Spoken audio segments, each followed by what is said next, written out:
It's Vex, and today we bring to you another Commander deck tech, Commander Legends deck tech with Liesa, Shroud of Dusk. That's right, this is the fourth Angel, of Avacyn's Angel Brigade with Gisela, Bruna, and Sigarda. This is the one that died earliest because they tried to betray Avacyn and such. But anyways, enough lore aside. If you like fast games like my Yurlock deck tech, Liesa, Shroud of Dusk is a commander for you because let's see what she does. She's 2 white, black, follows the other angel's casting cost. Rather than pay 2 for each previous time you've cast this spell from the command zone this game, pay 2 life that many times. So essentially Phyrexian commander tax. She has flying lifelink. Whenever a player casts a spell, they lose 2 life. Even you lose 2 life when you cast a spell.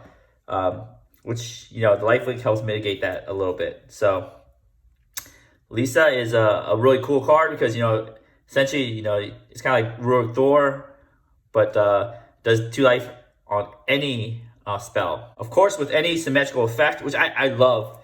I love that Yurlock and everything has symmetrical effects now because this allows the game to go much faster. Of course, you want to take advantage of this fast game by mitigating the cost of losing life to pay commander tax, because this card only costs 2 white, black every time. This might cost more life. You take 2 life for dealing damage to yourself. She does have lifelink, but of course this deck is equipped to gain life, and that's the goal you want to do. Is you want to gain enough life to mitigate this loss, but you also want to, of course, this is the theme of the deck, is to slowly drain them to death or quickly drain them to death, however you want to play it. Essentially, we are gaining life and we are dealing pain. So there's 3 parts to the deck. There's the gain, the pain, and the drain. That's right. But first, as always, I like to go through, always have your tokens. Don't forget those at home. Some monarchy in here with Commander Legends, so always have your tokens. So secondary commanders, we have 2. Kambal. So this essentially, if you wanted to, you could just put Liesa into the Kambal deck. Kambal Council of Allocation, whenever opponents, so this is non-symmetrical, opponents cast a non-creature spell, player loses 2 life, you gain 2 life, so it drains for 2. So good secondary commander. This I don't recommend as a secondary commander, but it is a legendary creature in your deck. It does have lifelink, and has a little bit of graveyard hate with like a Grafdigger's Cage like deal. Kurnos, Athreos. Yeah, you don't have to play it. If you really want deep power, you play this guy, but usually you switch Liesa and Kambal back and forth, so it's pretty cool. Then, as you know, with my deck techs, if there is a combo that I know about, I'm going to bring it. So, of course, everybody knows the Exquisite Blood Sanguine Bond combo. Essentially, you have these 2 on the battlefield. You need to either deal damage or gain life, and then you just kill them with the infinite combo. What you do is the opponent loses life, you gain that much life, and then whenever you gain life, target opponent loses life. So it just cycles through each triggered ability over and over again. So that's the combo. I think Exquisite Blood's the one that this effect isn't very easy to get. The Sanguine Bond effect is pretty easy to get because Veto has it too. Whenever you gain life, target opponent loses that much life. Same text here. So cool part is Veto can grant everybody lifelink. Again, the goal is to this is drain. These 2 are drain. This is drain and gain. Another text here of Vescopa Guildmage can grant lifelink. It's kind of like Veto. And it has that clause whenever gain life, each opponent loses that much life. This is each opponent, not target opponent. But same difference. If you get Exquisite Blood with any of these cards, you can essentially kill them with combos. You know how somebody in my playgroup loves to play this combo all the time. And you know what? It's my turn. It's my turn to play this combo and kill everybody. Because I have been killed by this combo very, very many times. And was it Marauding Blight Priest? Has a similar attacks. Whenever you gain life, each one loses 1 life. So you don't lose that much life. But you lose 1 life. So kind of like a slow way to burn them out with this combo. Alright, so next part. Okay, we're going to the gain. Right, this is the way when we gain life. These help us gain life. So Alhammert's Archive lets you gain twice life. So you smack with Liesa, instead of getting 5, you gain 10. and you draw extra cards. So this is double duty. Usually people like the draw extra card like Teferi's inside, or where that new card from M21, Teferi card, lets you draw an additional card. This doubles your life gain. Very good here. Authority of the Councils. The benefit of this, your creature's opponents come to play tap, but creature enters battlefield, gain 1 life. Our Angel of Thune, so there's life gain theme here. So I forgot to mention, this is a life gain deck because life gain theme, because you're obviously dealing damage to yourself, so you need to gain it back. So you gotta go life gain to try and mitigate that loss. So life link, little life, give counters, gain life. Crest of Sunmare. I've always wanted to play this. I played against this deck so many times, this card, not deck. But I've always wanted to play it in my own deck. And this is one of my first life gain decks. So I'm so excited I get to play this. You make horses if you gain life, which we're probably always doing. And this new card from Jumpstart, Witch of the Moors. I've been wanting to play this card too. So what it does is it's got Death Touch. At the beginning of your end step, if you gain life this turn, which is, this is what deck wants to do, each opponent sacks a creature, and you return up to 1 target creature card from your graveyard to your hand. The resurrection of a creature is okay. The cool part is each opponent sacks a creature, which is what you want. And I love this card. If you want the game to go fast, Painful Quandary. Whenever opponent casts a spell, that player loses 5 life unless they discard a card. Boom. It's like card or life. Of course, I'll show you the Monarchy token. This is what I want to do with Monarchy. Court of Ambition. Right here, either lose 3 or lose 6 unless they discard cards. So, forgot. That was the gain. This is the pain right here. Of course, I start with Painful Quandary, pain section. Court of Ambition. Bloodchief's Ascension. Of course, once you get enough counters, start draining like crazy. Sorin Markov. Oh man, of course. This seems like a deja vu because some of my play group always plays these cards, and now it's my turn to play these cards. I've been Sorin Markov many times, and this is so annoying. Target opponent's life total becomes 10, so it's like, boom. If you could put Liesa out and then Sorin Markov somebody, they can only cast 5 more spells for the rest of the game. Yeah, unless they start gaining life. So it's pretty cool. This is life loss benefiter. I mean, it helps you with your life loss because whenever you lose life, you draw that many cards. So it's great. You cast a spell with Liesa, lose 2 life, draw 2 cards, or you pay 2 life. Target creature gets -1/-1. So this is insane. It does cost 8, but very, very good. All right, so here's some of the drain cards here where you gain life, they lose life. Suture Priest, when creatures enter the battlefield. Gray Merchant, of course, you're playing black deck, you can play Gray Merchant, you gotta drain. That's just the way to go. Indulgent Patrician. This is kind of interesting. It's a little uncommon that came out, is that beginning of your end step, you gain 3 life. 3 or more life, each opponent loses 3 life. So it's kind of like you gain, drain, up to 3. Crypt Gas. I know I'm not playing mono black. It doubles your swamp mana, but it does have a special thing called Extort. It's very good. Does some good draining right there. Blind Obedience also likes Extort, and also has the added benefit of things coming to play tap, but mainly the Extort.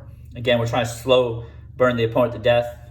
We technically don't even really need to attack them that much. Just kind of force them to just take damage.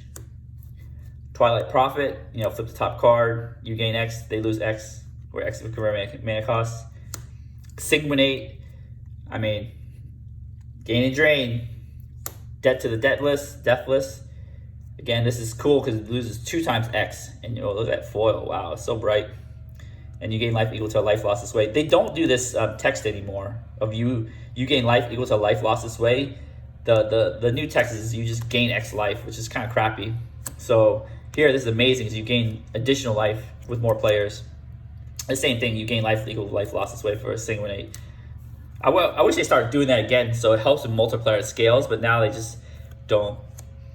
Of course, we can't have our Commander Legends black deck without Opposition Agent. Again, I put Opposition Agent really high. I think it is number 1 card in my Commander top 10, but list. I think this keeps everybody honest. It keeps searching, fetching honest. I think Commander, over time, if they make more tutors and more land tutors, fetch lands, it becomes more, reduces variance. Commander is fun because it has so much variance, and that's why I think this card keeps everybody honest. So these are like the stacks pieces that kind of like slow your opponents down, kind of stay behind your little wall of life gain and protection here. Another one's Linvala. A lot of people have like, mana dorks and everything, activated ability creatures, want to stop all that nonsense. Drift Magistrate. I mean, I couldn't resist. I think commanders are really powerful, and it's like, look, I'm going to play this, you got to deal with this, and then you can play your commander. Stops commander shenanigans. Or Silence, a little taxing, and emergency naturalize if you need. Goes to prison. I mean, we're not playing blue, so we can't play propaganda, but you got to stop from attacking, so you sit behind your little fort. Sphere of Safety, protect your commander. Lightning Greaves, Swiftfoot Boots, good stuff like this. So here's some of the card draw aspects of the deck. Read the Bones. I had to include this because you lose 2 life. Of course, you're gaining life, so you gain it back. Read the Bones is a really good card draw. Good filtering because you get to scry 2. Phyrexian Arena. Bolus of Citadel. So you're using an excess life right here because this is dealing you life to get cards. Right here lets you use the life that you gain to play cards from top of your deck. And then, of course, you can always stack it to stack 10 permanents, deal 10 to each opponent. Court of Grace. I love the Monarchy. Helps you draw cards here.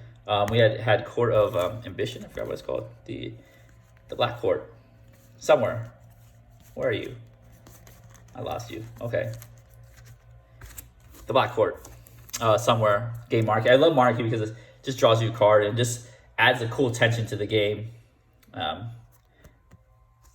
Mangara, of course, helps you draw cards, but importantly, lifelink. Don't forget about that one. Now, this is one of the sleeper cards I love in this deck right here. Kaya's Guile. You choose 2. Each opponent stacks a creature, so you can get rid of some creatures. Graveyard Hate. Exile all cards from each opponent's graveyard. Makes a dude. That's okay. But the last part, you gain 4 life. This is so important in this deck because sometimes you need that 4 life, and you need a way to trigger your Sanguine Bond type deals. And if you pay 3, pay 6 total, you get all 4. So it's pretty good. I love this flexible card. Commanded Dreadhorde, use that extra life to get some creatures back. Planeswalkers.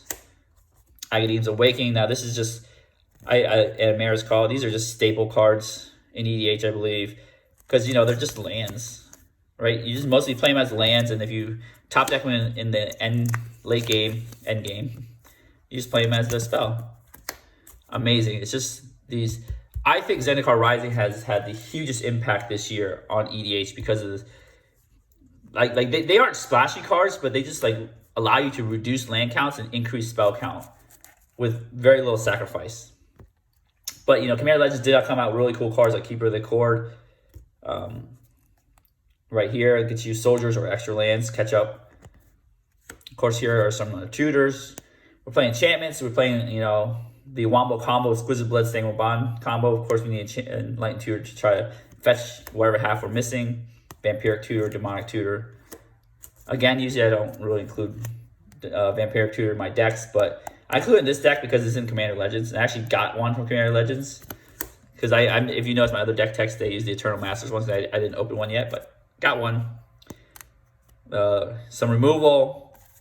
I feel like it's hard to pack removal in the deck because you just want to do so many cool things, but commanders and creatures are so powerful nowadays that I feel like I need to add more removal. But it's like I kind of dilute my game plan, so I'm not sure about that. We'll see. We'll see what I do in the future, but I feel like I need to add more and more removal because there's so many things are so powerful. I think some of the Zendikar lands have really helped out, like modal double-face cards, the Onto Inversion, Haggard Mauling, helps you add removal while using a land slot. But anyway, let's go through it. Swords Plowshares. D-Spark, I think this is a staple. This and Anguish Unmaking. D-Spark and Anguish Unmaking are staples in Orzhov decks. Heal is into Intervention. So this is kind of like removal. Most of the times, it's a Return to Dust. So you pay 2. Destroy X target artifacts and or enchantments. Or, read that part, target player gains X life. So that's very important in this deck. So it's so cool that actually matters in a deck like this. Generous Gift. I mean, it's amazing. I like Vindicate, but Vindicate is not instant speed. So Toxic Deluge kills Blightsteel. Like, people in my playgroup love Blightsteel, so you gotta have Toxic Deluge. You gotta get rid of Blightsteel. Haggard Mauling. Again, this is just a utility card. It's a land. It's Haggard Brew Pit most of the time, but again, helps you use some land slots or spell slots as lands, you know, kind of like vice versa. Kai's Raft, gain life right there. Like Fumigate, gain life. See, it's all about gaining life in your rafts too. You gotta use them effectively. Onto Inversion, so most likely land, but again, in emergency situations, destroy non-land permanents, so good here. Some ramp, land tax, because we're not playing green. Wayfarer's Bottle, we're not playing green. Obviously, Soul Ring, Arcane Signet. The diamonds, I love these diamonds. I think they are great mana ramp, very cost effective, and they do work, good work. Orzhov Signet, Talisman of Hierarchy. Of course, you cannot play white without Smothering Tithe. Gotta have that. So the mana base is pretty simple, 2-color deck. I know a lot of people always do 3, 4-color, 5-color decks nowadays, but you know, the 2-color decks, straightforward. New Vault of Champions here, Command Tower, of course, always. Flip land, you know, I'm always annoyed that I had to start us off at Bright Climb Pathway, so I said, screw it. I'm starting us off at Grim Climb Pathway, because I kind of want to see the art. So I'll start there. The cool part is gain lands, gain 1 life. Actually, very relevant here. They don't have 2 enemy gain lands, unless otherwise I'd be playing both of them, but they have 1. So that's pretty neat. And then some other dual lands. But you also have the Shambling Vent, lifelink. It's pretty cool. Fetch lands here. Some utility lands right there. Shizo. Target legendary gains fear, get Liesa in, get that 5 life back. Graveyard Hate, Bajuka Bog, Castle Locthwain, draw some guards, pay some life, draw some cards, or and even more Graveyard Hate, Scavenger Grounds. I'm playing usually 2-color decks. I like to have Scavenger Grounds, and black decks I like that Bajuka Bog. And sometimes, you know, graveyards are so important nowadays. 2, I have 3, Kaya's Guile. I think 3 is a number that we need to be at with Graveyard Hate. It's hard. I know it's hard to build decks with Graveyard Hate because you just rather have more cool cards in there. But 3, maybe even 4 nowadays, because every deck is like a graveyard-centric deck, I see. Like every pod at least has 1 graveyard-centric deck. Vault of Archangel, lifelink.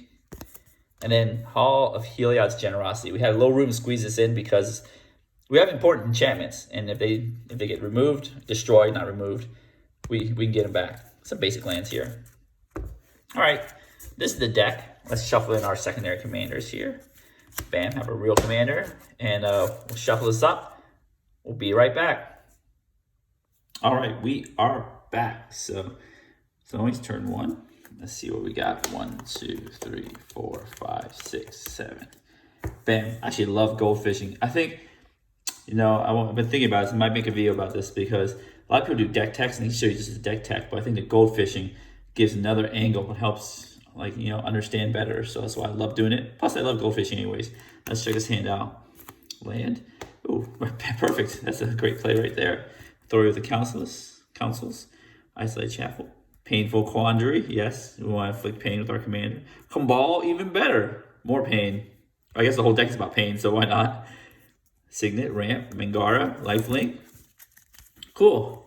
This is really good. So gaining life right here helps you deal with your commander. You know, taking damage, making you pay life. So it's great. 2 lands, ramp.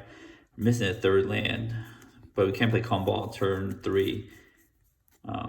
Even if we get a tap land. All right, let's start. Turn 1. Boom, land. This is the land we need. We cannot play this on turn 1. Our little Orzhov Basilia. But we can play our turn 1 play. Authority of the Councils. So bam, forcing things come into play tapped. It's great. All right, turn 2. You know, turn 2 plays simple, right? Only simple. Got Isolated Chapel, comes to play untapped. Great. We got Sorin Markov. A lot of pain right there. And I was so excited to play my Orzhov Signet. I just totally forgot I drew Sorin Markov. Right there. Tap this. Signet. Okay. Next turn. Turn 3. Bam. So now we can play Cabal. We can play this. Oh, this land play tapped. Swords of Plowshare is even better. Clears a blocker. Man, this is great. So let's just tap all our mana first, right? Kambal. Okay, so I should say, once you start playing Kambal or Liesa, you'll be your commander will be targeted because the people hate taking damage to play spells. But of course, everybody else is playing commander shenanigans, so it depends on what your pod looks like. But right now, again, this helps speeds the game up, and also drains, gives you life for Liesa, of course. All right, so after that play, what I'm gonna do is do Orzhov Basilia, pick up my planes right there, and I have plenty of cards in hand. All right, so turn 3 Kambal, just on curve, right? Turn 4. So again, this deck isn't super fast, as you saw some other decks like take off on turn 4, turn 5, turn 6. This deck takes a lot while to set up. Again, you got some protection here. Authority of the Councils, Kambal, Council of Allocation. So they kind of go together. He's probably the authority of that council right there, right? All right, next turn, land. Okay, so let's see here. I think we can play a Painful Conjury. Then it's gonna cost your opponent's 5 life or a card, and you gain 2 life to cast any spell. So let's just go right to it. I don't think we want to shuffle our deck yet. Here, I know Sorin needs 3 black pips, so we'll just play our planes right here. So we got 3 black from here, here, and here, so we don't have to worry about that much. Put this back to the side here. I was just messing around with the ball. Painful Quandary here. Put this down there. Boom. Now they're going to take 7 life. Kambal for non-creatures 7, for creatures 5. Okay. Pass the turn. You laugh as people pay 5 life or discard cards to cast spells, which is great. The spell they're probably going to cast is destroy this or destroy that, but we'll see. Turn 5. So we do have a land drop. Let's see what we get here. Another land drop. Vault of Champions. That's sweet. It comes into play untapped. So what we can do is here, play this land here. 1, 2, 3, 4, 5, 6. Do we do it? Of course we do it. Come on. We didn't come here to not do it. Sorin Markov. This is where you're like, all right, if I don't Sorin you, would you not attack me? Or if I don't Sorin you, you don't play any spells to kill any of my creatures, or you don't attack me. You don't affect my board at all, as if I had Teferi's Protection. That's the negotiation power of Sorin. And I've had to negotiate a lot because I've had Sorin across the other board a lot. And then you're like, all right, if I Sorin this guy, you're going to help me out, right? So what you do is you're going to Sorin that guy, take him to 10. Of course, I told this game would be fast, right? And if you Kambal and Painful Quandary still lives, they can only cast 2 spells or start discarding cards. That's insane. So that kind of locks a player up. Maybe do it to the most powerful player. Kind of locks them up from casting spells if you have all this on board still. If not, still Sorining somebody's great on turn 5. So turn 6 here. I haven't even played my commander yet, but man, I think it's time. It's time for Liesa, right? Yeah, Swords of Plowshares, just in case you want to swords anything. Play this, sack this for a swamp. Untapped. Boom. Good Stable Passage. Text. Let's shuffle real quick. So I have 7 mana here. I think I'll place 5 of it for Liesa. Bam. Tap this here. I have 2 mana left. I'll keep the dual lands untapped. Yes. Just to fake something out. Mana left. I could sword something. That's about the only thing I can do. Can't really do much. But now, as you can see, it's like kind of like a taxing deck. I should name this Death and Taxes, because now you get taxed 2 life here, 2 life here, 5 life here, and Sorin is gonna deal drain for 2 right here. Let's look at Sorin's first ability, because I never really played it that much. Because Sorin dies super quick. 2 damage to target creature, player getting 2 life. I wonder if they ratted that. It's probably 2 damage to any target. And I love this. You control target players next turn. I've never seen this happen because everybody always does a -3 instant they can. So we're gonna +2 Sorin, back to 3 loyalty counters. So I can put something else at 10 next turn. Maybe sword something, Swords of Plowshare or something that we need. So this is pretty neat. So again, you're taxing your opponent to death, and hopefully you're draining them a lot of life and just slow drain them. Except for the person you Sorin, that's a fast drain. You got some cards, Indulging Patrician. Patrician? Yeah, I think so. I mean, Ngara the Diplomat. This can hopefully get you more cards, but I doubt any opponent's going to cast their second spell each turn because they're taking so much damage, but hey, why not? So that's how the deck goes. It goes pretty fast. And sometimes you need a fast game. You don't want to sit there for 2 hours and grind fest. Sometimes you just want to like go, because you get to play more games. I like this kind of games. It's really fun. Doing a turn 5 Thorn, extremely fun. Extremely mean, but extremely fun. Especially on the side of doing it, not the side of receiving it. Anyways, so question for you listeners. Do you, or viewers, I guess, not listeners, I'm not doing a podcast, I'm doing a video. Question for the viewers, do you like, playing a slow, grindy game where you get to do all the things? Sometimes you might, get locked up and be man screwed for a slow, grinding game. You might not get to play very much. Or you want these faster games that like promote you to, play. Kind of like here, I know it seems like I'm trying to lock people up by not playing cards, but essentially promoting you to play more impactful spells faster because you need to kill this, or this. And if you don't, you get locked out of the game. The games go faster. So yeah, leave your answers in the comments below if you like faster or slower games. If you enjoyed this video, give the video a thumbs up, smash the subscribe button, hit the notification bell. If you want to, get notified when I have new videos up, that would greatly support the channel. Again, I think I recently hit 500 subscribers, and I thank you very much for all your support. It means the world to me. If you want to support me even further, I have a TCG Player affiliate link down in the description below. I also have a Patreon. I know Patreon is it's not unnecessary.